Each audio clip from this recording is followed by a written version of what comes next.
or to perform the emotion I can do.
of spring were sung, and music was never so gay. You told me you loved me when we were young one day. You told me you loved me and held me close to your heart. You're supposed to know I love you. It don't matter anyway.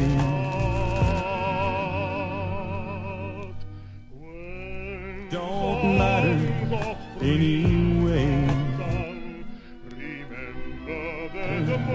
Anyway. Don't matter anyway. It don't matter anyway.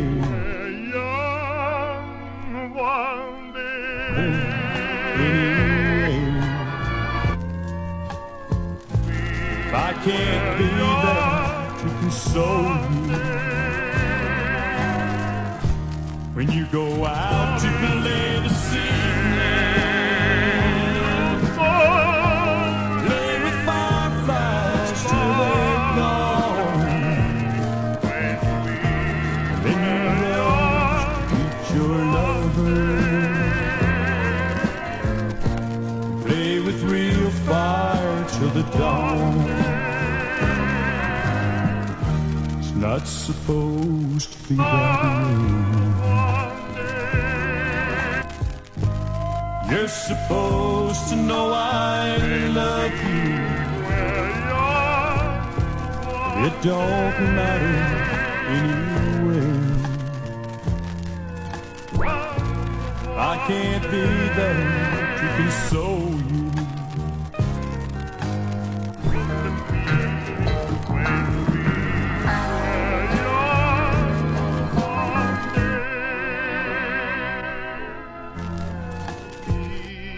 Songs of spring were sung, and music was never so gay.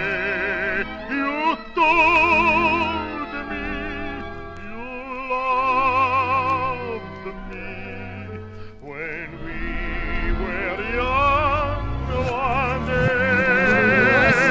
You told me you loved me and held me close to your heart. We loved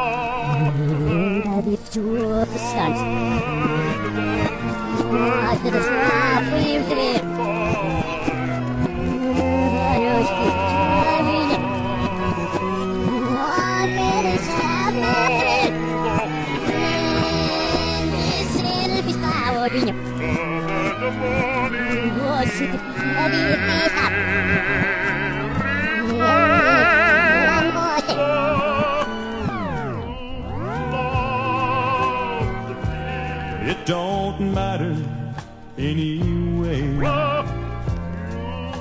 I can't be there to console you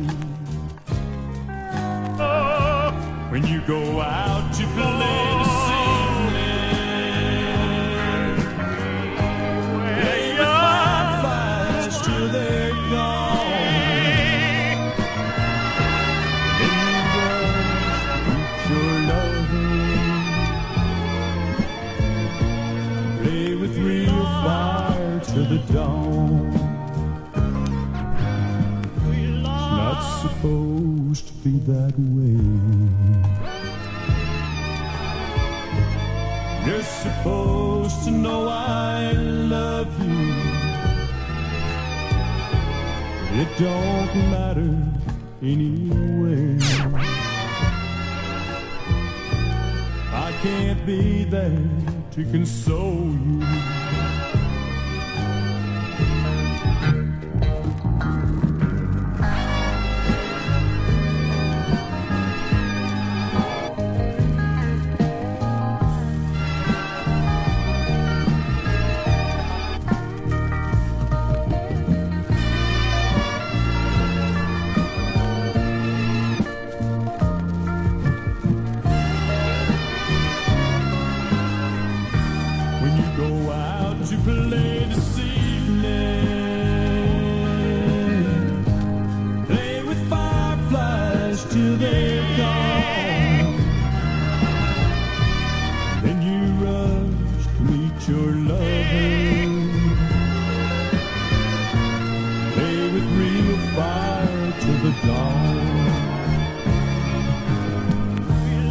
not supposed to be that way.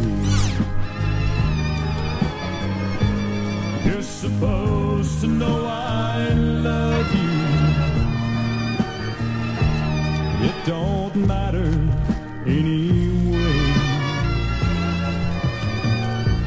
If I can't be there to control.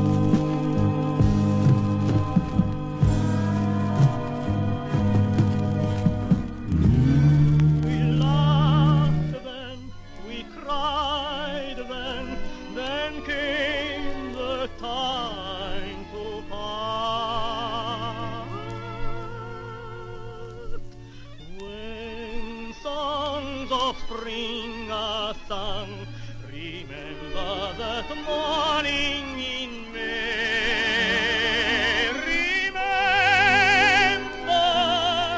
you loved me when we were young.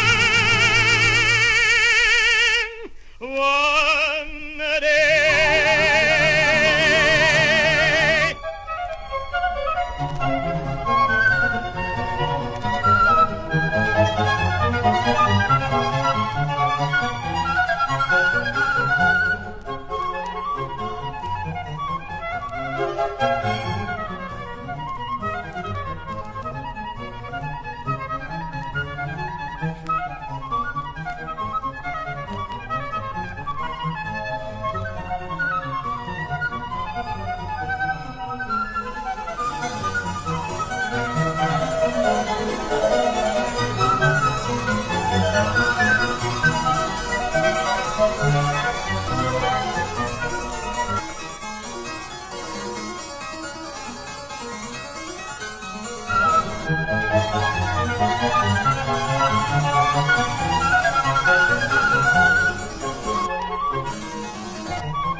Soundart Radio.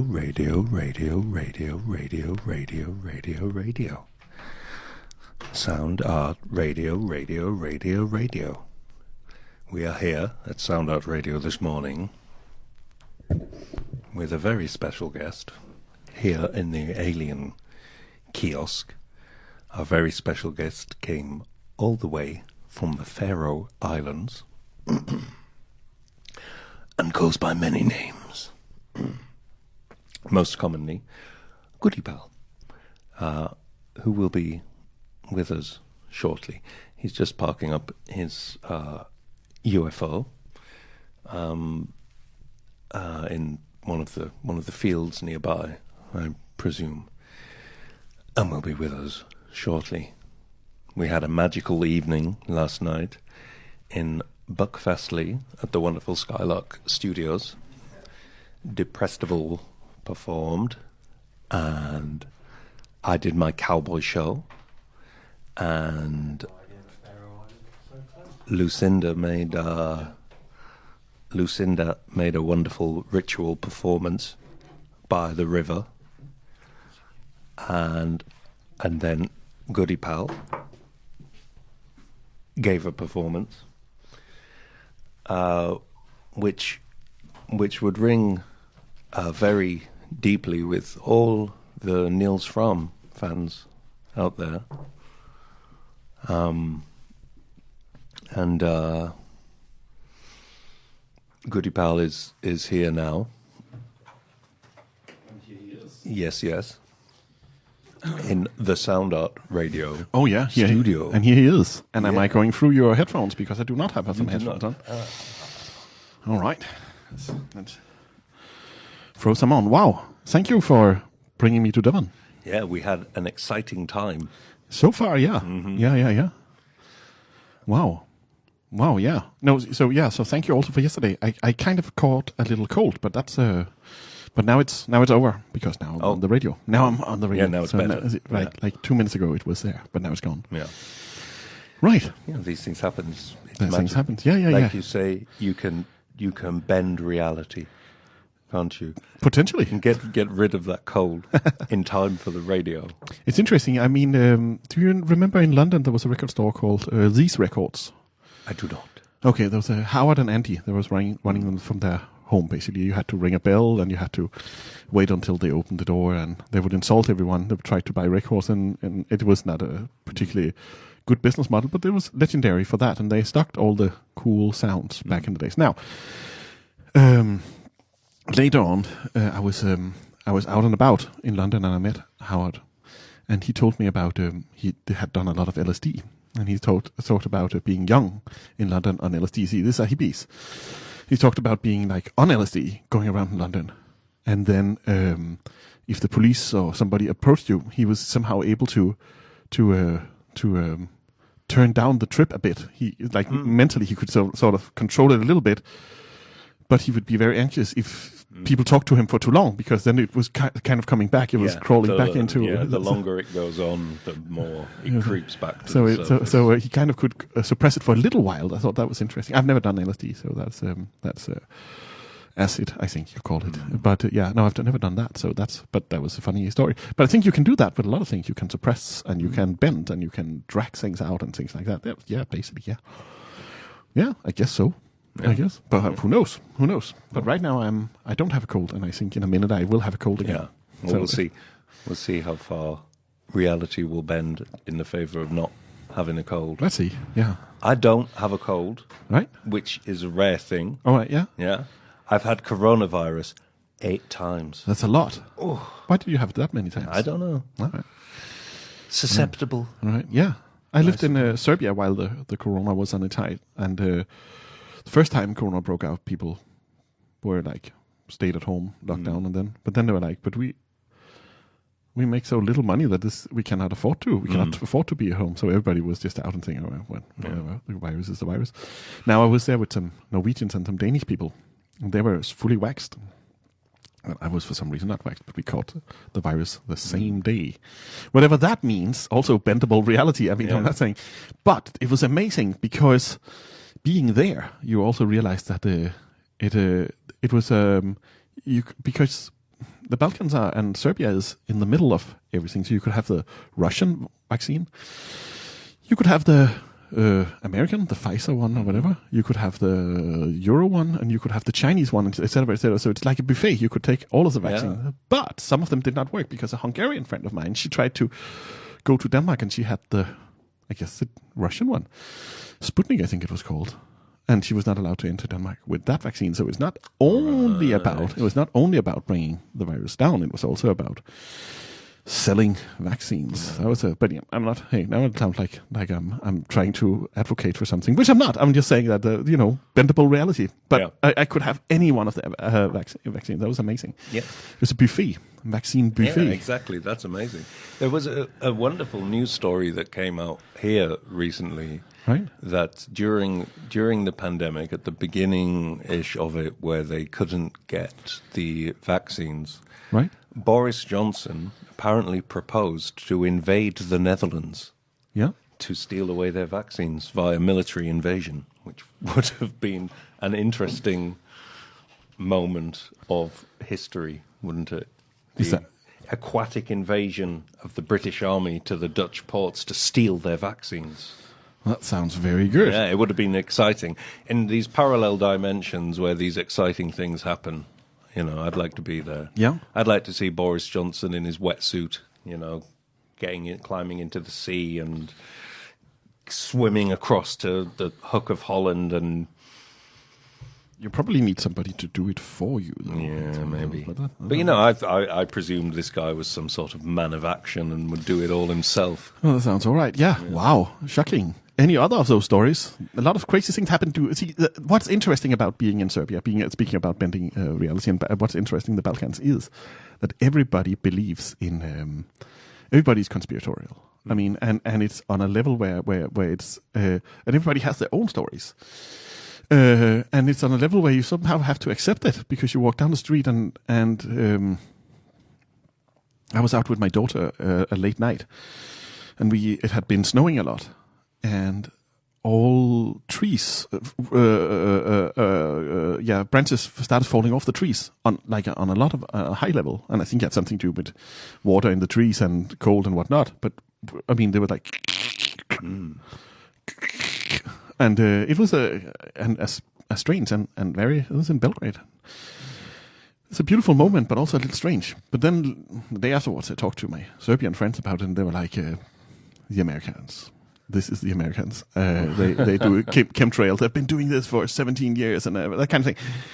And they try to steal our waters and and so forth. And like the mineral waters of the Balkans are very good apparently, and Coca-Cola owns them. I mean, but anyway, the point is here that everybody was so conspiratorial, and you have to navigate in that. You have to somehow, because if you say, I don't believe in that, you're kind of the weird one. So you have to, so their reality is a bit different. You have to somehow join in and say, okay, this is this and this is that. And and different theories all the time. And also a bit like some English people, Serbians are the first at everything. Also things like they cannot be the first at. So like first human being to paint with a stick and first this and that. I mean, you can't be first at everything. And sometimes, once in a while, especially in British academia, sometimes that becomes the case. People are like, we were the first at this and that. And that. Yeah.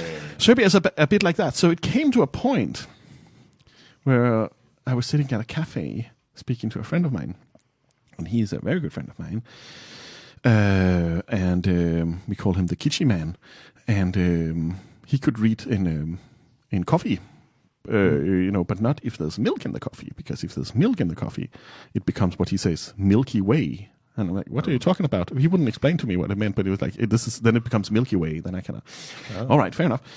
Now, suddenly we started talking about old films, and he was like, Alien, fantastic film, the first one, not the second one. And I was like, all right, cool, fair enough. And then he was like, Giga could never have made up that monster. We used to have that kind of monsters in Serbia. What do you do there? I mean, because that is a way of. I really like that. That's a way of everyday interaction, and that is very different from, for example, Scandinavian logic talking where everybody's like, that's nonsense, which becomes as nonsense anyway and becomes as crazy anyway. If you believe in something strong enough, you end up believing in something that's wrong, I believe. So so that is the case. But that was still interesting, Serbia. So there, you very quickly becomes very conspiratorial about people disappearing in hospitals. They talked a lot about that, people disappearing in hospitals. And I was like, that cannot be true, can it? And I don't know, and things like that. Like my friend went there, and he sent me a text saying like he was fine, and the next day he was dead. But like total disbelief in everything. Yeah. Train times, disbelief. Like even if it's the train, if like people like if I understand if the train times is not lining up with the actual train arriving at a platform, but then train times arriving at a platform, somebody saying that the train is literally coming, I just spoke to the driver or whatever, that kind of thing. It's still like, no, I don't believe that. So like a constant I do not believe, which is amazingly interesting to go around in and try to, and it's very jolly. It's not but it's just very amazing to go around in that situation. It's like disbelief is the new faith. Like disbelief is the new religion, and the whole point is the contrarianism is the only thing. Yeah. Is that on? Yeah. Yeah. Okay. All right. Yeah. The contrarianism, like the belief in the flat Earth, for example, which is amazing. I just don't really think anybody actually believes any of this stuff, though, because if they have to keep pointing it out, then it's a reactionary position to something else. So the actual kind of contradictory nature is the main point. Yeah, I've never understood belief anyway. I've never understood, because it seems to me that all belief is a decision to believe in the thing, and then people choose, like the way that people discover a religion, like particularly new religions, Mormonism and so on. And I saw firsthand when I was a kid, my family briefly. Oh, you were the prophet, weren't you? Yeah, you were going to be the next I prophet. was to be the next prophet, right, of the Mormon But instead, church. you went into doing sort of satanic theatre instead. I went with Satan. But the decision, like when people decide to join a religion, they've made a decision at some point of, well, I'm going to, it must be a choice to believe something, to believe a story is real or whatever. I've never ever understood the mechanism by which belief kind of works. Really? I don't understand it. How you can suddenly go, oh yes, that's my version of reality. That's the version of reality that works for me, and that's the version of reality that I believe is what it is and what's going on in the cosmos and blah blah blah. And the religions which give like these full answers to the entirety of cosmology, it's a big leap to sort of suddenly go, oh well, I believe this cosmology in this book. This is the truth, and I've never understood where this sort of leap of, I guess, imagination happens, where suddenly you're believing in something, and because somebody has said that's what the case is. Right. I think, generally speaking, also especially if you deal with, most people who is in the world of inventing things or bringing things to life or changing things in different ways have to have a relatively bendable and flexible idea of belief anyway, because you believe in something until something else comes along. But then there's certain things that you will never not believe in, which is also beautiful, but I don't know. But so it's a very complicated, but reality is a complicated one, especially nowadays. Oh yeah. Especially nowadays. Yeah, UFOs. UFOs over New Jersey. Yeah. They had to close down one of the roads into New Jersey last night. Oh, really? Because the UFOs were coming down to car level. Wow. So they shut the road down. But whenever I've seen anything in the sky, it's been, it's there. So I don't feel like it's a belief thing. No. If it's not a UFO and it's the state or whatever, then I'll change my opinion. Yeah, but if you're seeing something, it's not a belief, is it? It's just knowledge. sort of there. That's hard to say. I mean, a lot of the things I see is only things I believe I'm seeing, right? Well, yeah. Or at least accept that I'm seeing. I don't wear glasses at the moment. I really need glasses, and that makes me see all kind of things, which I process information which I do not really see. I mean, my logical sense refuses to accept what I see, but I see all kind of things, especially just things on shelves and things. I'm like, nah, all right, there's a spoon over there. It turns out to be a pen holder or that kind of thing. I mean, very simple things, but still, yeah, complicated. How long have you been forgoing your spectacles? About half a year, a little more than that. Yeah. It's kind of nice. It started out because there was certain people in Copenhagen I did not want to meet, and I'm not so. I was in Copenhagen, and I'm not so. I'm a relatively strong person and many opinions and respect of sort of presence and things, but also not. I can be very like ooh, kind of thing. And I realized if I saw some people I was kind of afraid of meeting, I'd be very sort of, and I couldn't go around being there. So I took off my glasses and I just passed them, which is so it's kind of, that's also like a reality bending, but then at least my body language is not like so that's interesting as well. That's interesting as well. Maybe I'm going to start doing this as well. Yeah. Well, I'm going to take my glasses off now. All right. Yeah. Did you hear them slam down on the table? Both of you are. No glasses now. No, it's interesting. Yeah. Well, if you try to focus on something and you'll be like, can that really be true? Yeah. It's a very brave move, removing one's glasses and keeping them off. Yeah. Well, it's choosing not to see things, right? Yeah. Which is also very, very wrong in a modern day way, because we want to extend our lives as much as possible. We want to be as fit as possible. We want to this and that, and being like saying, all right, I accept these limitations. But then again, we accept all kind of limitations all the time. Broadband connections. For some people, a lot of people is relying on that. I don't have a phone, but that's fair enough. Still, I need to use the internet a few times a day. I rely on broadband. I'm totally accepting whatever speed is brought to me. However, that's some people do not. They complain a lot about that, and so forth and so forth and so forth. So we all accept all kind of strange limitations all the time, but we also do not, depending if they're in focus or not. If we can say, "Oh, this I accept and this I do not accept." The weird thing with limitations is that you almost don't have an option not to accept them because they're limitations, right? Sort of by their nature. So it's best to not fight against these limitations because they're limitations, and maybe you can't, by the nature of that, get over it. I don't know.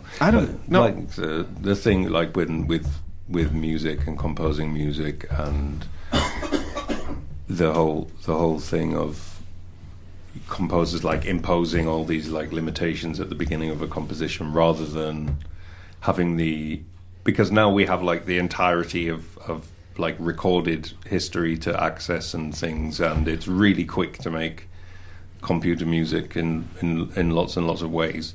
And like if you don't, like, it's almost everything is too vast now to kind of conceive of any kind of composition without limitations, unless all composition can become without limitations. Right. You know? Well, I mean, choices and limitations are, of course, a great part of creating and but also generally just speaking of accepting. And I think that's, accepting things, different things. Walking with a cane, for example. No Scandinavians would ever do that. They was, but on the Faroe Islands, everybody in the hills walk with a cane. Or a stick, a walking stick, they call it something else, but it is a cane to a certain extent. It is a cane. Anyway, the point here is that also has something to do. I mean, if you ever tried to walk with a cane, you're like, oh, this is just so much better. I mean, there's a reason why people for thousands of years have been walking with a cane. And especially if you have to like walk up and down things, it just becomes, and it becomes all these kind of weird things. It becomes a friend, and you realize why people spend a lot of energy in decorating their canes and whatnot. It becomes that kind of thing. But then you go back to Scandinavia, and then all the Scandinavian men and women are like, no, we're not doing that because it shows weakness, and it kind of it kind of shows. I mean, it shows that you're not. It represented you're old. So there you have another problem. So accepting things, not accepting things, that's happened all the time. There's a lot of things the United States, the Americas do not accept nowadays. There's a lot of things the Russians do not accept. There's a lot of things that the Israelis do not accept, and there is certainly a lot of things that the Palestinians should not accept, and so forth, and so forth, and so forth. That's basically how I see life. Yeah, accepting and not accepting. Mm-hmm. Well, I don't know where that leads us to, but the world is all about what can we accept and not. Mm-hmm. And would Holland be able to accept Boris Johnson swimming over to take the vaccines? No, but they might at least be entertained. Well, to a certain extent, but then again, there would also be juvenile enough to share with Boris. I think he'd be all right. Maybe. I do love the idea of Boris languishing in a wetsuit in a Dutch prison. It'd be really nice. Really nice. Where's he nowadays? That's a very good question. Did he write a book or something? He wrote his probably his autobiography on the about speaker's circuit, getting paid.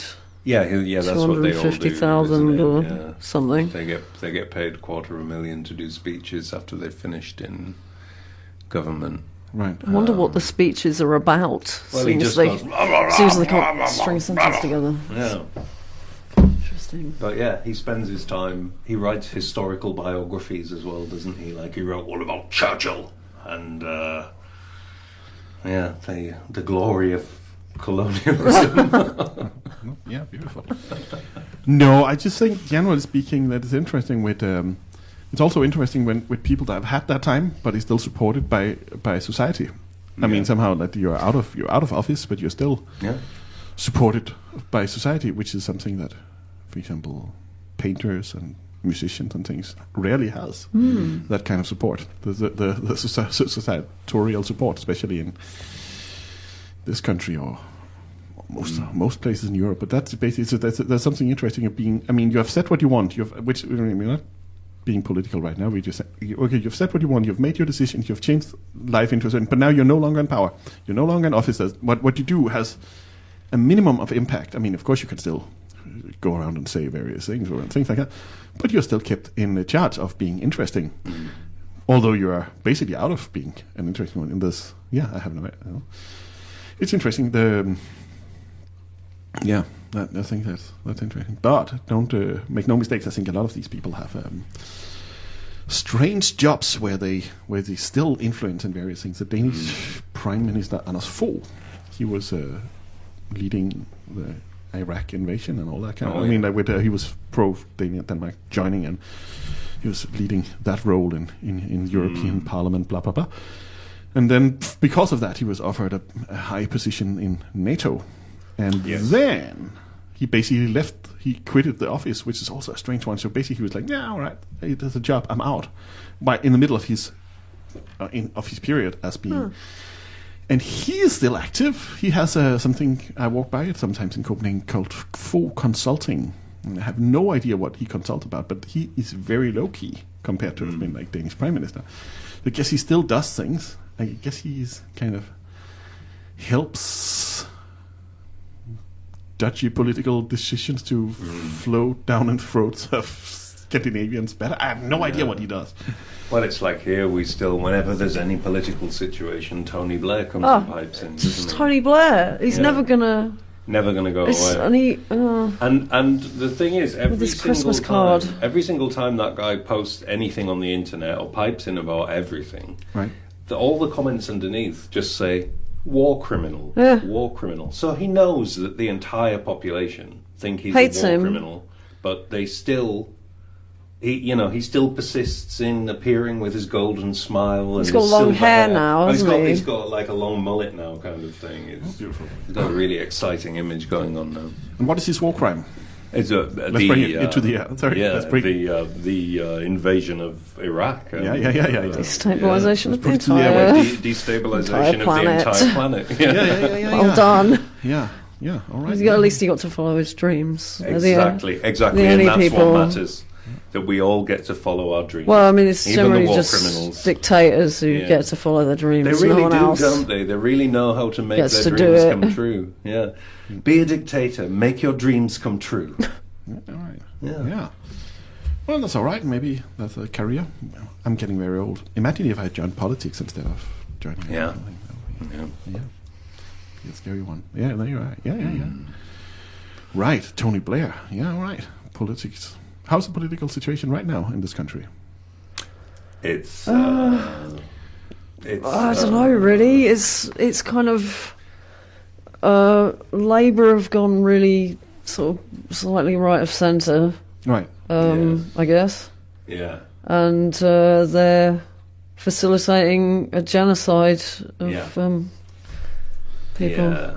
in Palestine. And Keir Starmer, who's the Prime Minister now, he went on, when the genocide started, he was interviewed on Channel 4 News or something, and the interviewer asked him, do you think it's okay to cut off food and water to an entire population? And he said, yes, I do.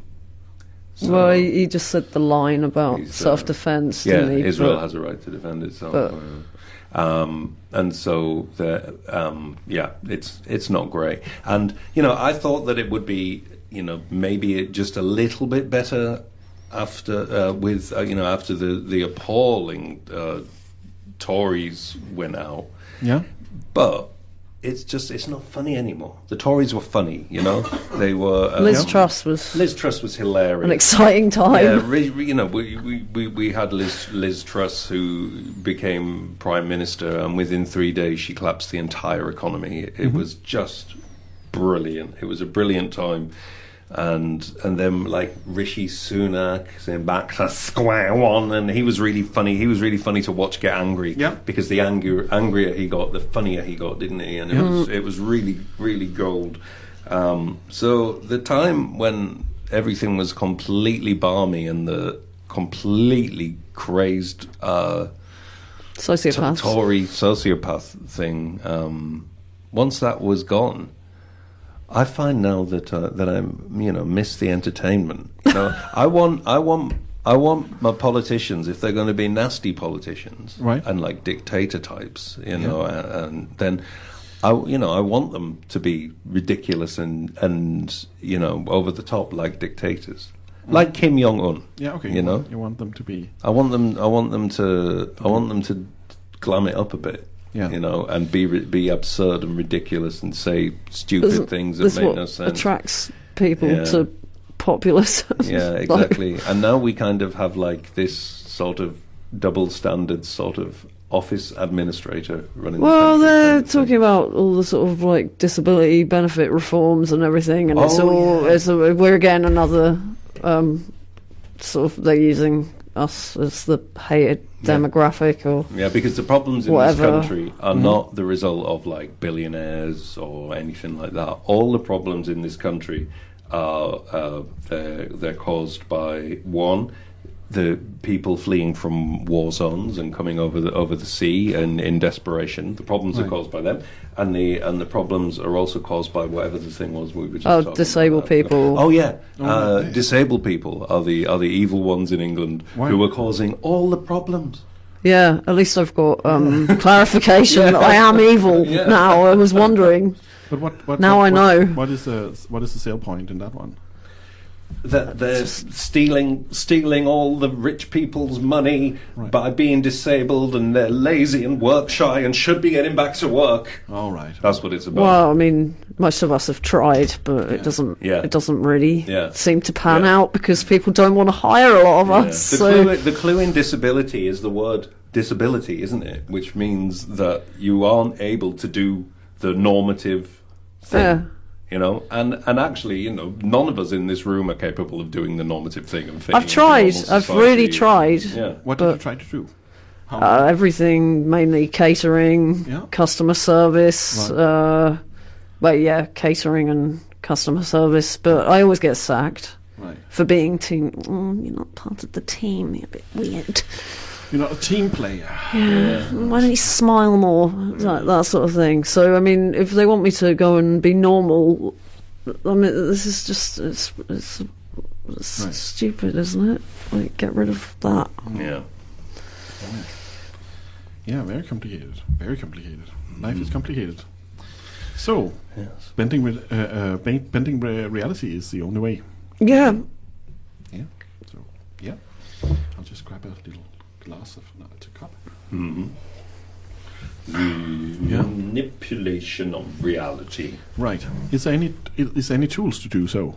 Any tools with which Yeah. to manipulate reality? Yeah. I think so. All right. Yeah. I think, well, I like, one thing that I always think about is the first person who drew, who made a mark, who made a scratch in the sand or something, and realized then that he'd made, by making a line, you've made a thought kind of Yeah. thing. Yeah. And I think just that principle, like art is a way of bending reality, Right. For sure. Yeah. Sure. And I don't know, I've had a lot of weird things where reality has seemed to sort of bend around me unwillingly.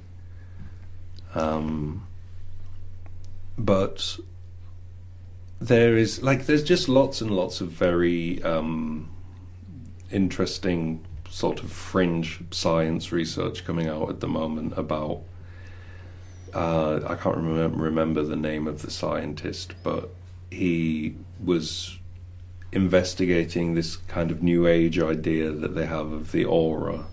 And this guy seems to have proven that we do actually have this sort of plasmoid, Yeah. invisible plasmoid body around our bodies. So, the fact is that the entire nature of reality is a total mystery anyway, isn't it? For all the philosophy and all the science, we still don't really know anything at all about the cosmos or the way anything's Right.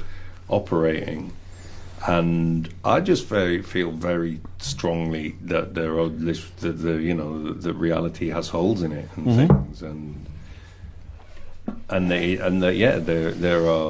there are things that can be done to bend reality. It reminds me of this Ken Campbell play called Skung Poomery, which was about a couple of people who are really bored with life. Yeah. And they decide that the way they're going to deal with the boredom of their life is start inventing words for all the things that don't have words already attached to them, so sort of combinations of actions and things like that. Right. And I've found that kind of thing does start to bend reality. And also literally I feel like it when people are playing with language, when you look at, like, when you're reading like Finnegan's Wake or or even sound poetry, or literally almost anything that is subversive, Right. is to an extent bending reality. Right, jumping between languages make you also think differently. I mean, Yeah. I think differently when I speak in a different language. That's very normal. Most people say that. So that's true, yeah. And you make mistakes, which makes new ideas come through. Yeah. Language is important. And a virus, they say. Yes. Hard to get rid of when you first entered the world of language. Right. Yeah. Language is a virus, John. What was that? It was in your Brexit opera, wasn't it? Yeah. Yeah, you've made a Brexit opera. How did that go? The Brexit opera. No, where Brexit came through. It came. It was Hayo in Rotterdam asked me to write it, Yeah. and I'd been very performed it, much. right? I hadn't had. I didn't have the internet for a few years, Right. and or like any communication or anything like that. So I was really out of the loop with what was actually going on in the world. So I've never told him this, but when Hayo asked me if I would write an opera about the Brexit, Right. I had no idea what he was talking Oh, about. really? I had no idea. I didn't even know this was going on. And then I Wow. was obviously horrified when Oh. because I just said, yeah, of course, yeah, definitely. And you didn't... I had no idea what Were it you was. homeless at the I time went as on, well? or- probably. Yeah, you I kind of fall out of the loop completely when you... and went home and found out about it and was like, Wow. oh dear me. And the thing itself was just basically a daft science fiction piece, slightly in the future when England has cut itself off from the rest of the world, Right. and everything's going to rot and decay. It suggested that maybe Brexit wasn't a very good idea, but we did have a couple of things that were correct in it, which is we made Boris Johnson Prime Minister. Yeah. And the most exciting thing that happened was that Boris Johnson, when he got into government, he brought in this guy called Dominic Cummings, who was like a sort of Dr. Evil type. And Dominic Cummings decided to shake up Boris Johnson's cabinet. Right. By bringing in what he called his weirdos. He brought in a bunch of people from like think tanks, Mavericks, and all that he sort said, Mavericks. as well, didn't he? And one of these Mavericks was a guy called Andrew Sabisky. Right. And Andrew Sabisky was fired from Boris Johnson's right-wing cabinet for being too right-wing, for basically proposing eugenics and things like that. And when we did so this was like when Boris Johnson was in power, but a few years before that, when we were doing the Brexit opera, we had the Queen's speech came up in the opera, and you once played the Queen. You were the Queen. And you had Daniel and I can't remember, other people dancing sexy around you. And because we put it on in 3 places, we put it on in Rotterdam, London, and Glasgow, and when we put it on in London, we still didn't have anybody to do the sexy dancing. And we'd spray painted these underpants gold, hadn't we, freshly that day. And then we found these two little guys who were volunteering for the festival, governor, and they were handing out programs and things like that. And we started talking to them and saying, we're looking for some hunks, we need some hunks. And then Lottie said, you're a hunk. You'll Come do. on, come on. And then the director of the festival was like, yes, go on, boys, go on. And so then these 2 guys went and danced in golden underpants. And one of them was really into it. Yeah, and one of them was really into it. Right. And it turned up on the gossip website Popbit, didn't it? A year or 2, 3, I don't know, later, that one of those dancers in golden underpants had been the young Andrew Sabisky. No. Yeah. No. Yeah. So we had a future member of Boris's cabinet in our show before it had happened. No. Yeah. No, that's insanity. It was amazing. Yeah. All right, yeah. That's bendable reality. Yeah, that is quite... And we saw Boris Johnson a lot, didn't we? Yeah. Mm-hmm. Like in person. Yeah. Where did he... Herod saw him, didn't he? Yeah. On the way to play Boris Johnson, he bumped into Boris Johnson. Oh, he was stuck in traffic because he just sort of resigned to be rehired, whatever it is. So they always resign and then get rehired. So they can get into a different position or whatever. And he was stuck in traffic and going down the road. So Herod stalked him down the road. Yeah. I see you. Yeah. Which was very strange. I saw him once and made sort of prolonged eye contact with him in the street. It was not a nice feeling at all.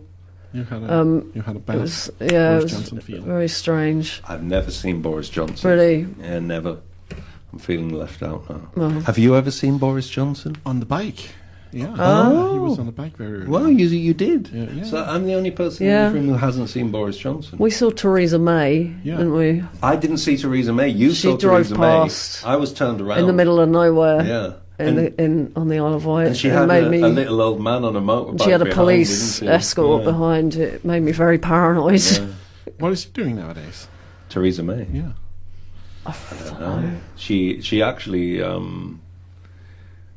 during the crazy time, she was one of the few Tories who didn't come across as completely insane. Well, it sort of just gets progressively worse, doesn't it? And it was that's weird the rule. Looking back to the halcyon Theresa May days of Theresa May and the height of her. You know, considering that Theresa May's most famous statement was "Brexit means Brexit." Then looking back, and that's the same times. Right. Brexit means Brexit. Made up word means made up really into word. Tautologies and but what rule is, of three and. But what is she doing nowadays? I don't know, but we saw her on the Isle of Wight, didn't we? And she looked like she was going for a lovely holiday. But that was a long time ago. She could still be on that holiday. I suppose. Maybe she's on a long holiday. Yeah, I hope so. For her sake. I like her. Yeah. She's got a bit of sass, hasn't she? And she's got a good bit of sort of sternness. I think stern politicians is kind of okay. I think a stern politician is safer than a smiling politician. You never trust a smiling We shouldn't really be happy doing the job. Nobody should do the job who wants to do the job. It should be like the thing in I don't know, like jury duty. No one should want to do it if you want to do it for any reason other than trying to make your life slightly more tolerable by sorting out some problems. Like, then everyone else shouldn't be allowed, and it should just be a rotating system where people only get 2 months in an office, and then they can't destroy everything quite so much, maybe, or they probably can. You can probably do that relatively quickly. But that's a hard one. That's a hard one to know. How much can you destroy in how much time? Just sort of nice bit of psychological profiling beforehand, and then pick it out of that pool of people. I think generally speaking, people who is, I mean, it's, you can destroy a lot very fast. That's the general rule. How to build things up, but there's also limitations to how much you can destroy, how fast. So that's always interesting. Like who is the best kind of go in and make a mess of political people in the last 20 years. But I think you have some high runners in this country at least. Oh yeah. Yeah. Yes, we do. And we live in this weird historical context in this country of really like goodies and baddies, I think, is how the we've been sort of, it's colonial thinking, but we've been sort of trained in this country to think that whatever the English and the Americans are doing, it's okay because they're the good guys.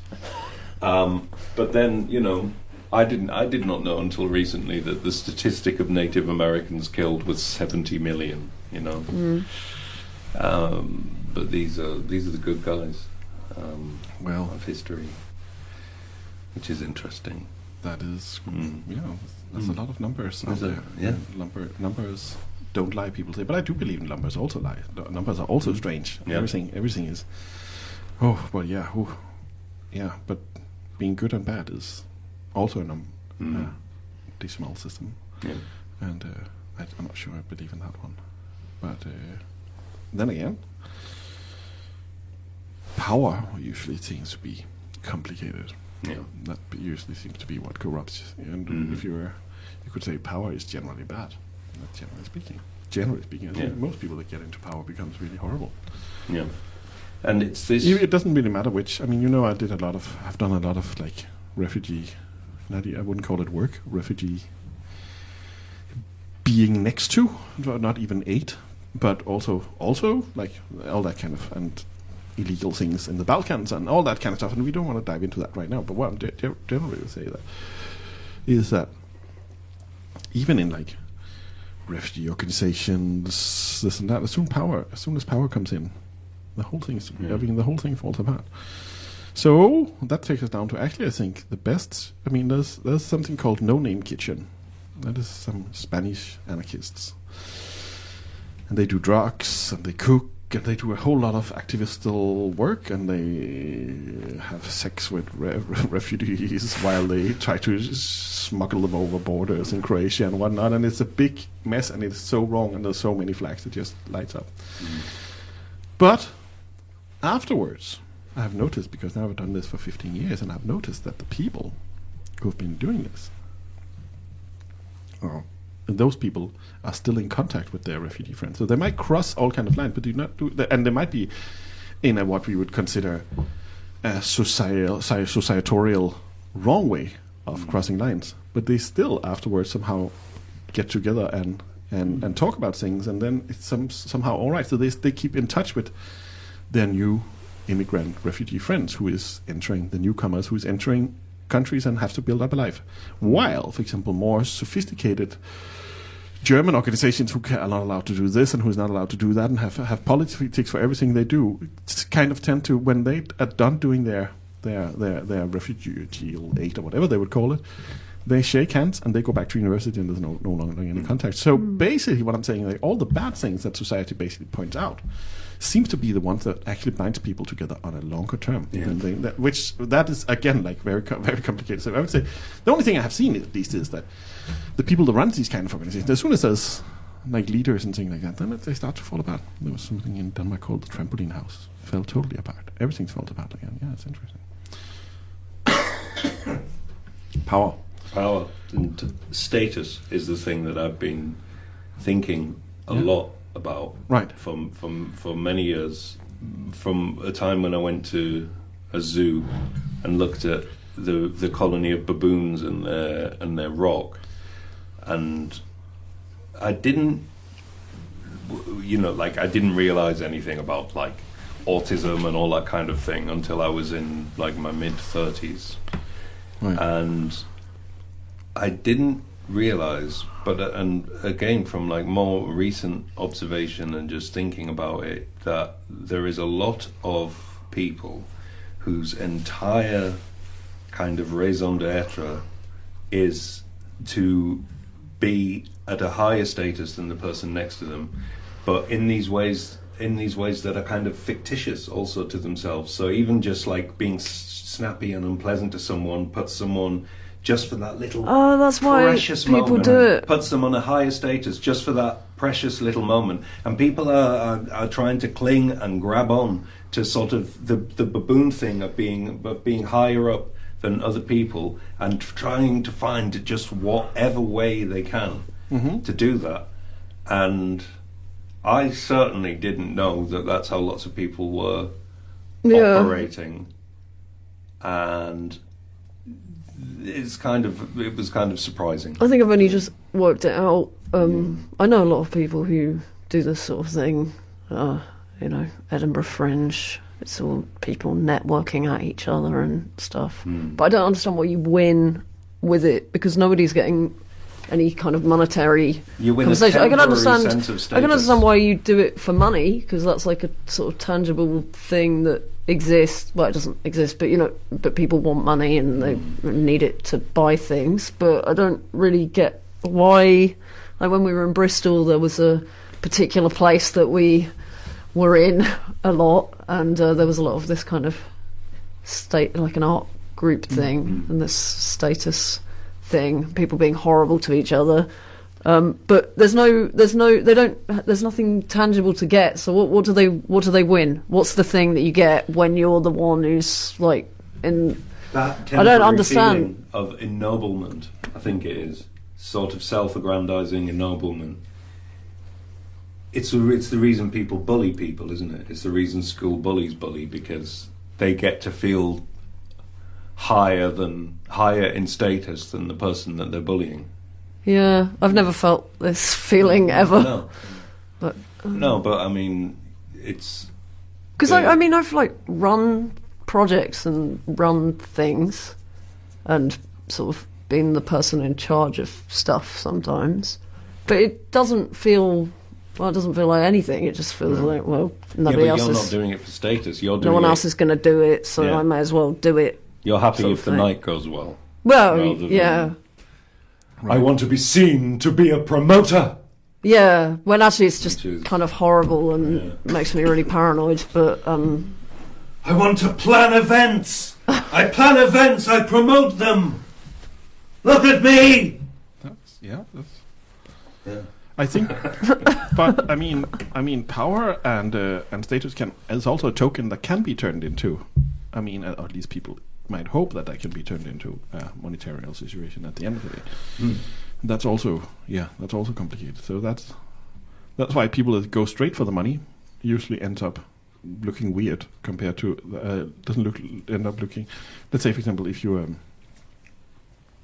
have a festival and you of music in, let's say, Sweden, and one person is selling soda pops and the other one is performing at stage. The stage person gets a token, but the soda pop person needs that token in order to sell the soda pop. So you can probably exchange that status thing for a little share of the soda pop. And for a while, it looked like the soda pop person is the wrong one. You would be like, what? I mean, I'm doing this. I'm both getting the fame and a share of the soda pops. But then you realize, of course, that the whole mechanism was made to begin with to distribute soda pops, I think. But that's very complicated. The times in life when you realize, when things breaks down and you realize, this is how things actually run. So that's very complicated. Very complicated. Soda pop. Yeah. Soda pops. Right. Yeah. Yeah. Soda pops. Soda pops. Soda pops. I will be out of the door in a minute and back in again. So give me like 2 minutes right now, and then I'll be right back. Well, shall I put a record on? Yeah. For a You certainly moment. could. We could Let's put a record on. let's do that.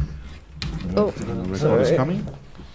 You move in towards the records and let's see what the records gives us. I should be talking right now, shouldn't I? Yeah. Oh, I'm sorry, I'm not doing the Well, you fourth see, I think wall the right radio way thing. is to talk whenever that is the right Yeah. moment.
Seven.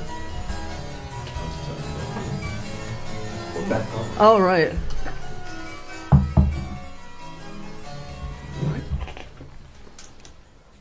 Sure. Was that bark? That was two barks. 2 bags at once. 2 barks. I just think when he was writing all that stuff, he had no idea that it was going to end up being played simultaneously backwards and at the same time, and all the technology that's developed since. When you play 2 barks together, you call it a bite. Oh. By the way. From a Portuguese water dog. A bite. A bite. 2 bags. 2 barks makes a bite. Very good. The 2 bags makes a bite. Yeah. It is true. Look it up in the music dictionary.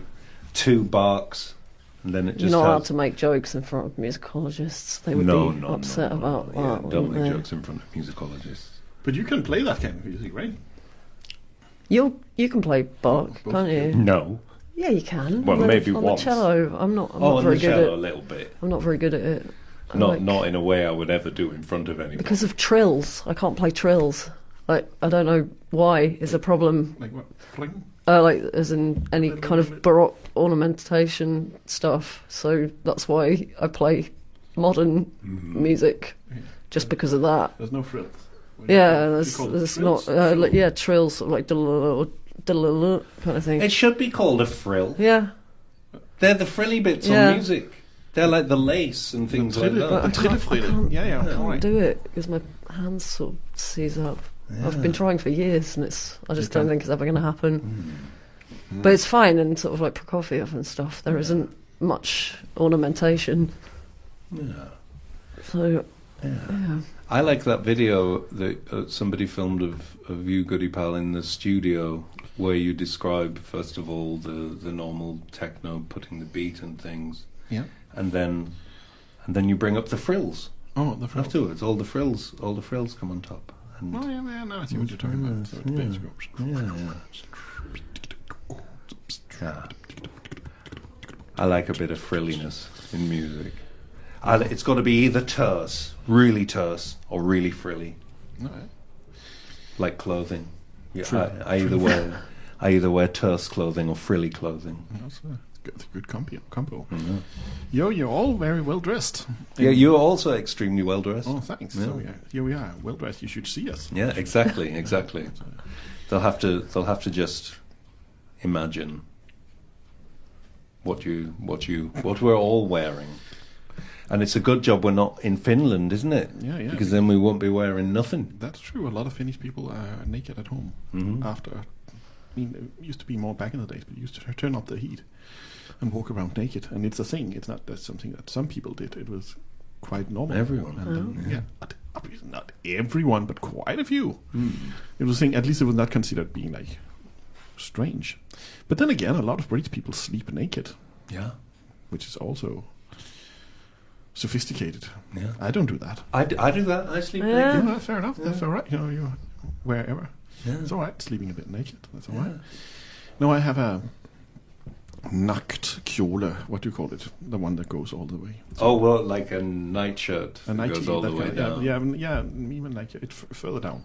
Yeah, I have one of them, and it was my chosen method of sleep. But over the years, all the buttons popped off, and now I can only wear it as a kilt. a sort of skirt Yeah, type I thing. wear it like a nice skirt, Right. and that's nice. See, I'm narcoleptic, so I have no control over what I you're do at all, and usually tend to fall asleep on the floor or something. Is anybody then helping you to the bed? Yeah, you do, don't you? But it's kind of like the sensation is sort of like falling down a well, Yeah, and you have no idea where No. you are or who I am. and quite or- a few times I fall asleep and can hear myself going, oh no, Yeah. and then it's over. So you crash various places where unwanted. Yeah, fireplaces and when they're not burning. The floor of the Worm Sound Studio. Yeah, I fell asleep Tom? under the synthesizers. That was quite nice, actually. I think It was really nice. napping is very very undermined in these days. Nobody naps anymore. But just between the two of us, I'm napping on the bus. That's a good song. Yeah, Imagine I've that. done that a lot, actually. Yeah. Sort of when you fall asleep in London and you end up in Deptford in the bus station. That's never happened to me, but I was always afraid. Oh, that one where you go too far. Yeah, and then the lights would be off, and we always read stories about it in London, don't you? About the guy that got stuck in the bus and locked in. I've tried that once in a train, and that was the only one. Else, I think you can actually program yourself a little bit, somehow saying like, I need to get up at a certain time, and it somehow works, which is very strange actually. But if you, I was reading this in Fortune Times once when I was young. There was some bus driver, and he was like, I just look at the watch, and then I wake up, and I'm like, it cannot be true, and I did it. It actually works. So there's something about that, but I don't know how deep it goes into all kind of like wrong kind of slipping off things. But I think you should embrace the nap. Yeah. I only started napping very recently. It would never ever happen to me. I was like chronic insomniac for most of my life, and then about 2 years ago I went on this magnificent medication called sertraline, and for the first time in my life I sleep, and if I lay down during the day I nap. I've had a few naps for the first time in my life in like the last few months, and all the dreadful anxiety and all of the kind of like inability to make words come out of my mouth in social situations all just zapped away. And now I sleep, I nap, I'm a real human being for the first time in my life. And I'm ready to face the world because I've had enough sleep for the first time. I used to go like 5 nights without sleep and things like that. I have severe sleep apnea. I have a breathing apparatus with me. Right. Else I will not be able to breathe, basically. So it's that's hard. Yeah. Well, there we go. We all have sleep-related disorders. Yeah. Sleep is good. It's important. And napping on the bus. What about that song? Can you hear it for yourself? Yeah, well, I could probably do that. Bus. Yeah, but something like it's a relatively boring kind of thing. Something like that. But then go. All right, just between the two of us, I go napping on the bus, something like that. And then I think people will be like, that's what, so that's that would make it more popular as well, napping on the bus. As well, people would want to do it because they'd feel like they were kind of immersing themselves in the hit single, wouldn't they? Well, you've been doing this sort of like leisure and tourism trilogy, haven't you, on Strategic Tape Reserve? Maybe it needs to have a fourth bit about sort of public transport and a public transport record, sleep paralysis and stuff. It sounds like it could be on the leisure series. Let's just call the album Public Transport Sleep Paralysis. Yeah. I've fallen asleep on the tube quite a lot. That's quite nice because you're like wedged in between loads of people and nobody cares. It's really nice. I think the whole napping is very, but I have problems with napping because of the sleep thing. But it seems to. So I do not nap so much. I miss the nap. I want to go back to the nap. Yes. Are you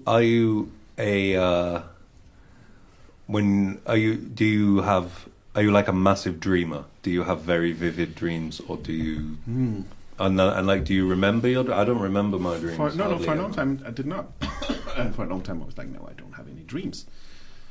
But then I realized that I do have dreams. I mean, once in a while I would be like, oh, I just dreamt something, but it disappears like a few seconds after you wake up, but it stays there for a little while. It's very strange. Yeah, that I found really weird, that it's there for, like, you remember it when you wake up and then... But as I said, the weirdest one, I haven't had that many. I mean, I've had a few weird experiences in my life, but the weirdest one was being on the boat, going to the Faroe Islands, and thinking back about that time and being like, I was dreaming this when I was kind of, don't do much on a boat, so you kind of sleep a little, wake up, sleep a little. I was like, and I couldn't pinpoint when I had, that was a dream that was very sort of, very concrete and very sort of, but I couldn't pinpoint it down to when it was dreamt. That was very interesting. So it was kind of, it was dreamt parallel somehow with, it's hard to explain. That was a weird feeling. It wasn't particular, I mean, it was a very personal weird feeling because it's really hard even to explain, but it's like you have the one that you say like, oh, I woke up from a dream I can't remember last Monday. That's all right. Fall on with that and so on. But if you somehow like, nah, for a whole week I was dreaming this, but I can't figure out exactly when I was dreaming it. That was interesting. And that opened, speaking of bending reality, that opened a little feel of like first step in my life to somehow accept any kind of talk about parallel this and that as something that might might be real, instead of just being something people are like, it's a parallel this and that. That was a parallel experience, a very subtle and very quiet one, but at least it was a parallel experience because it was parallel with whatever I was doing. So it's kind of, I mean, a very subtle and very gentle, but time split in a way. Two different things happen, and it's not to make a big thing out of it, but at least that started me on all kind of things. So now, if you say all kind of more sophisticated dream things, I go like, yeah, all right, I get it. I'm in. So it's it's, and that is also the beauty of experiencing even small things. You become tuned in to accept bigger, strange things in life. So that's yeah. So start out subtle and small. It doesn't have to be all the way. No LSD on the first date. Yeah. Something like that. Yeah. Well, right, yeah. Very complicated with all the time splitting and reality and sleeping. But napping is good. And you gain an immense amount of sort of, you're back. You're like, now I can go on. And public transport is amazingly good for this still, although it gets harder because space becomes less. Airplanes, which I do not fly. I'm very afraid of flying. It's a more than it's a just stop oil, being young and this and that. It's more like, I mean, the way you talk to, the way you sit down, off with this and that, build off, watch off, sit down here now. I'm sorry, can I ask you to? And come back. Sorry, can I ask you to? Then suddenly something else, and yada yada, and somebody next to you, and and up and down. And you catch a cold every time. Speaking of having, it's like it didn't used to be that bad, but there's so many people on planes nowadays. After COVID as well, people are flying everywhere, and that's yeah. But speaking of power and this and that, I've been a lot involved in all this kind of just stop oilian activities around Europe, and various people, because I used to travel by bike and things, various people are like, oh, Goodiepal, you kind of started this and that, and I didn't start anything. But what I want to say about this is, speaking about it, we talked about being nasty to each other and being powerful and things like that. I have noticed this. Young people who have meet and discuss climate and this and that and climate change and whatnot, they bully each other a lot for, let's say, for example, you take a plane with your. It could be a very British thing. You're like you stand up, you go into meetings. You have different genders, pronouns, this and that. It's all cool. You sit in one room, and you debate all these things. And then somebody says, "In the summertime, I have to go to Spain with my parents."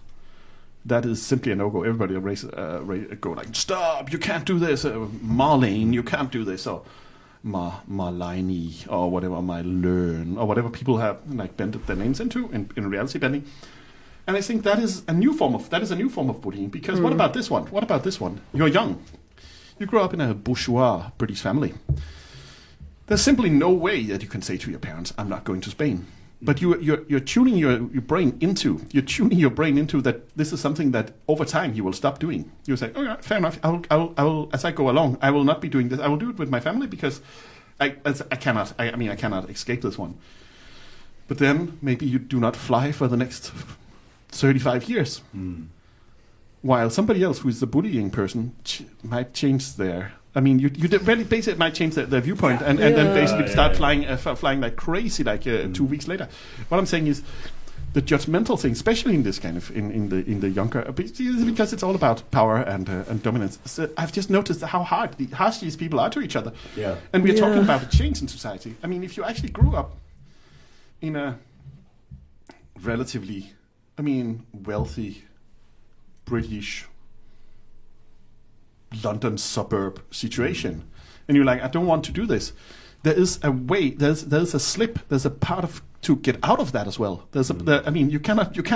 Basically, you have to admire people for their actions when life is over. You cannot start being all this. But they're bullying each other so much about this. Yeah. And I just think that's. I just think that there's. It's a bit like coming out as with various forms of sexuality and things. There's a slip. There's a slip for a young person going from what you grew up in and turning into what you would like to be. And that acceptance level right now, that is a very, very hard one. I've seen that everywhere. I know we used London as as an example, but I was just saying, like, there's really that is something which I think is it's like the cause is not real if you do not stand up for it. But there's no way you can stand up 100% for something when it's in the beginning, in the startup phase. Mm-hmm. I would say, generally speaking, it's simply so that's you have to somehow be able to bend. You have to bend. Yeah. Also, like, your reality have to bend for a few years until you reach the point where you would like to go. Mm-hmm.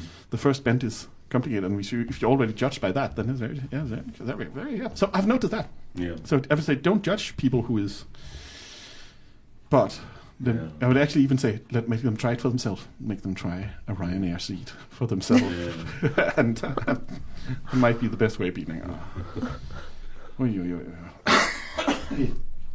Yeah, we did have a little song about that kind of culture, didn't we? That went, if you don't agree with absolutely everything I say, I'll make sure you never work again. Oh, I've used it. If you don't agree with absolutely everything I say, I'll make sure you'll never work again. It's in your new song. It is. I've used it in something about a new one. It's in the Christmas one, which. It is just. It strikes me as slightly odd that this kind of movement that's supposed to be about tolerance is really intolerant to any kind of diversion from. Well, because most tolerant movements are also about power. Yeah, and that's basically where that's about putting in a new power structure, and that's where things basically breaks down. So then you have it. I don't know where that leads us, but it leads us somewhere. Yeah.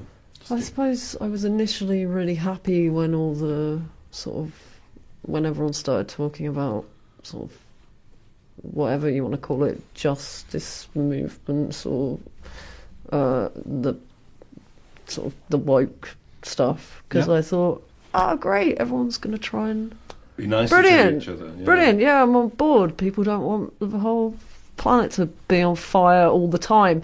And then everyone's just, people are horrible again. Everybody's horrible. I don't know. It's not based on this. It's not going to succeed if people are attacking each other all the time, and that most of the energy is expended on attacking each other or talking about stuff on the internet when it's a complete emergency. It's we have to do something, and it all seems to be, I don't know, again, not sort of talking about kind of behaviours within the group as opposed to the emergency that's happening, talking more about how people are presenting themselves when we need to do something about the fire. Right. And it sort of feels like it's a bit of a not stopping the fires. So that would seem to be that's the one thing. We need to stop everything being on fire all the time, and it's all about kind of infighting and stuff. I don't know. But, at least people are sort of protesting and things. It's good that people are doing stuff. Well, imagine, like, if no one was doing anything, that would be terrible. Yeah. But just imagine if there weren't protest movements. And in this country, certainly from when, as long as I was aware, there weren't any protest movement. No, and for years. In this country, if you described yourself as like left-wing or you would get screamed at. Marxist, you would get screamed at. Yeah. And so in the end, there has been some. But so it's great that people are doing this, but I don't know. I think we need to. I just think that with every new entrance into various sort of playground of ideas comes the dominance and power again joins in, and that's basically where you see some modern day trouble.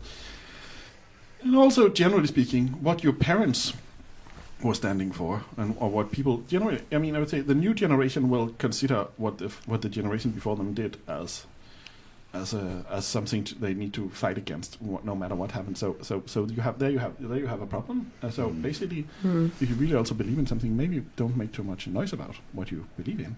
Because then you don't have to fight for it or defend it later on in a generation down the line. I don't know, but it's complicated. But it's very complicated. But And another thing which is complicated nowadays is the word being nice. It doesn't mean Yeah. being nice anymore. It does not It mean being nice. Be quiet, not being like Be be quiet, kind. or not be This statement, be Kind. that you see But usually it everywhere, be involves kind. like massive simmering hostility. The person telling you to be kind is not kind. Oh, Bristol is full of that. Yeah. Well, just for instance, that we went to play some music at a particular. I'm trying to figure out a way of saying anything without pointing to specific people. But we went to play at a demo, and took the 9-year-old Queen of Punk along to play her first gig, and everyone was sort of, Well, they didn't even leave the tent didn't to even watch come the out to watch it, 9-year-old did they? to watch the 9-year-old girl shouting songs through a megaphone. Yeah. Now that's mean, Yep. I think. And they were very kind of hostile. Yeah. And it's sort of like, oh, what, you're fighting for kind of love and harmony, are you? When I mean, it's better that people are trying to do that, but you have to sort of not also be utterly unpleasant in the process. yeah. I don't know. It's very strange. I can't really be in society anymore. But being nice and kind does not mean the same thing. That you also have a bending of reality. Certain things that doesn't mean what they used to. Well, that's happened with A lot of things. almost everything. You know, like almost everything now is apparently the opposite of what it actually means. And words change meaning. yeah. Like silly Scotland. For Yeah. example, doesn't mean. But I think it's slightly silly Scotland different to the anymore. words. I saw it in a medieval text once. It kept saying silly Scotland, silly Scotland, silly Scotland, and it doesn't mean silly Scotland anymore. No, so that was anyway. You were saying Yeah. I don't know. I have no idea what I was talking about. being kind. Words changing meaning. Being kind and words changing the meaning. Yeah. I mean, I'm not sure that there's a lot of stuff going on with language now, and I think it's because everybody's using the internet, which is this place where everybody can be sort of fed the same language and the same ideas and so on, and there's a lot of stuff going on with language that I think is away from the kind of natural evolution of language and is becoming kind of manipulation of language, and saying of the statement of. There's a lot of kind of statements of kind of obvious, visible untruths. Right. Like, we are not doing a genocide in Gaza. We can see that they are, Right. but they say that they're not. And in our shiny new world that we're in, saying that you're not doing something is apparently enough, when tangible reality tells you the contrary. And I think there's a lot being done with words now in our culture that is bending them. And All right. No, but for sure. But you would say, I mean, that I want to. I mean, I can do that, but I mean, I can say that. I mean, I think the problem with is that no two genocides are the same. I mean, they tend to look like each other, but they come in different forms. So you can always say this is not a genocide. The one before was, but this is not. Cutting people off from food and water, that's horrible. That's straight up horrible. Also, you could say that making a situation so complex and so complicated that nobody will talk to each other over the border for a very, very, very long time. That's also a self-genocidal way of acting, you could say. So you could say the casualties of this is all the ones that actually wanted to have a different coexistence in various ways. And this is basically another take on where power and dominance and also some kind of historical twists of things that comes totally out of context becomes dominant. And then you get away with weird and strange things. I would say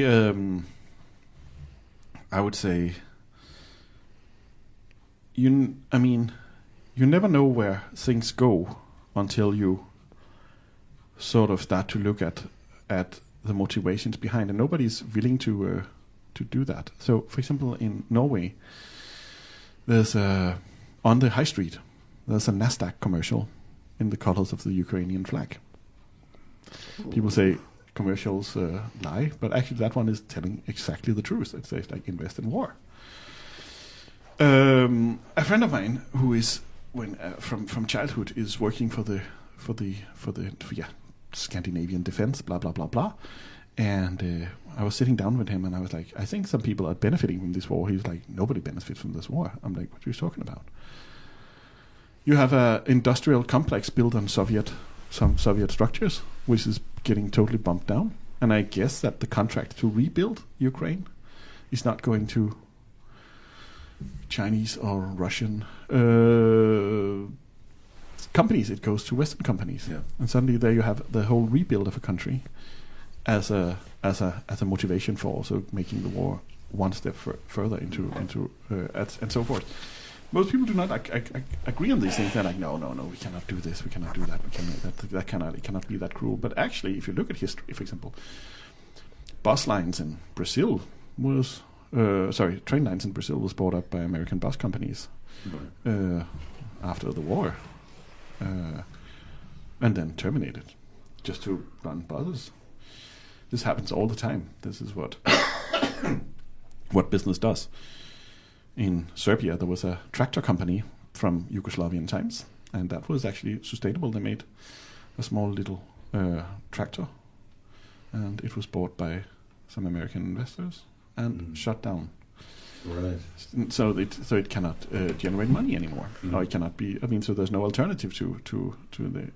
Or one alternative less to the tractor market of farming, etc., etc., etc. I have a friend who is into radio tubes and things like that, and he took me to Niš, the city of Niš once, and he showed me a factory. We used to do radio tubes here. The Serbian radio tubes and the Yugoslavian radio tubes were not particularly good, but still they were doing them, and an American company bought that company.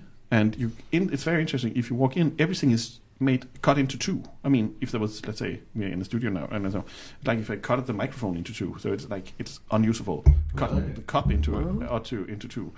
Everything is sliced over, so it will never ever produce radio tubes again. That's basically what you. That is what you do to basically. So I would say these two wars has a big beneficial rebuilding structural. Economical situation there as well. Oh yeah, which is and I think that already starts to come into play now. Yeah, well, they've already been for months advertising new builds on the beach on the Gaza Strip, haven't they? Been advertising properties that are going to be developed and built there. Yeah, but yeah, like you say, the whole global landlordism. Yeah, is what it is, isn't it? Seems to be the what everybody wants. So is tuning out or creating alternative bended reality a way to survive in this world, or do you need to go like face to face and try to argue every day? That's a very good question. That's a very good question. And arguing every day is not a pragmatic solution. Nope. Is it? But a mixture might be pretty good. Yeah. So.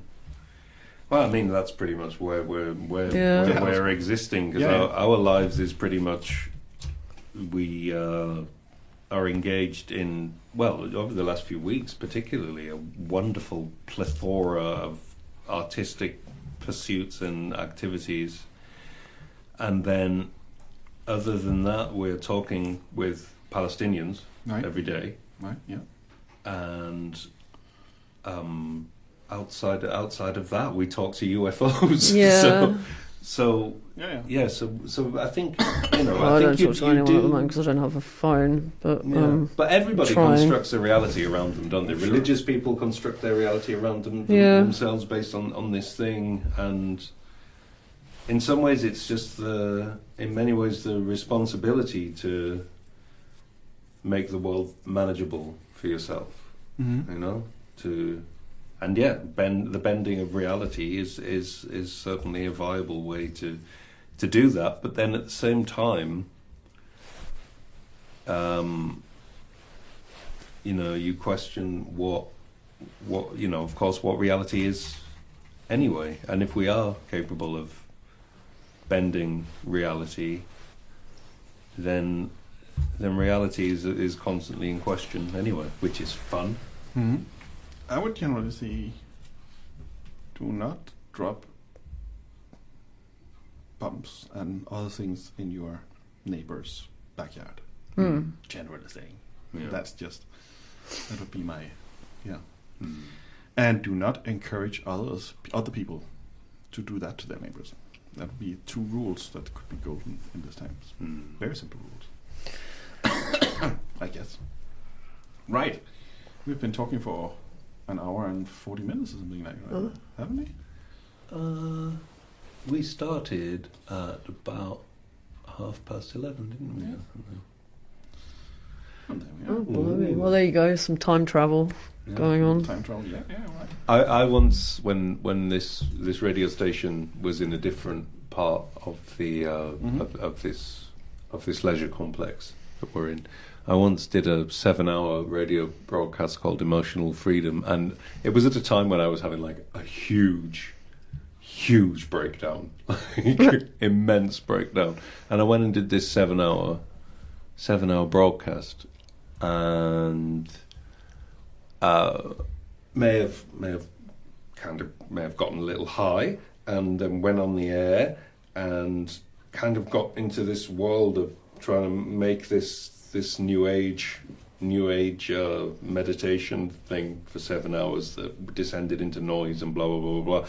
But by the time 3 or 4 hours had gone, I was genuinely losing my mind. And then I turned and looked at the clock on the wall, and then it started to move like that. The clock went round and round and round and round and round like that, and moved 24 hours in front of me, and I was, what's going on? And then afterwards, Chris informed me that it does that occasionally. It resets itself because of Wi-Fi or whatever. So it wasn't space-time bending, as I suspected at the time. It was a clock doing a clock thing. But you don't want to do that kind of thing. It could really confuse a stupid person. Very good. Well, maybe we should call it a program then. I don't know. We don't need to, but we could call it a program. Yeah. I don't mind. Let's call it a program. Let's call it a program. Well, all of you, thank you so much for having me here. Yeah, thank you for coming. Totnes. It was great. Cheers. Yes, Right. Totnes, Buckfastleigh, and Dartington. So you've seen 3 places in this strange corner of the planet. I like it, and I've never been here before, so I was very happy about that. Cheers for that. Thanks. Excellent. Yeah. Thanks. Thanks. Right. Thank you. Thank you.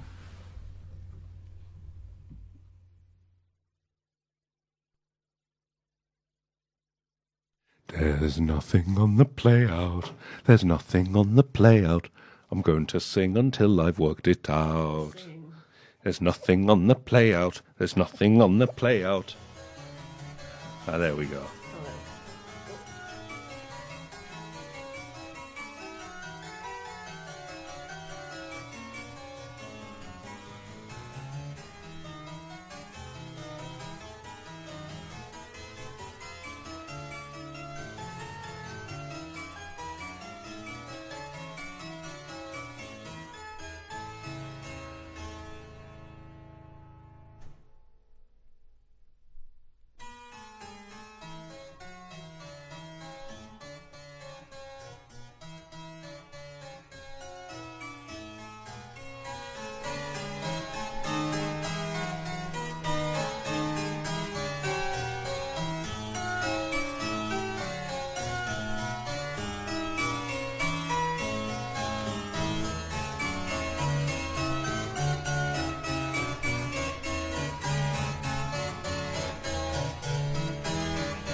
If you're feeling down, tune into Soundart.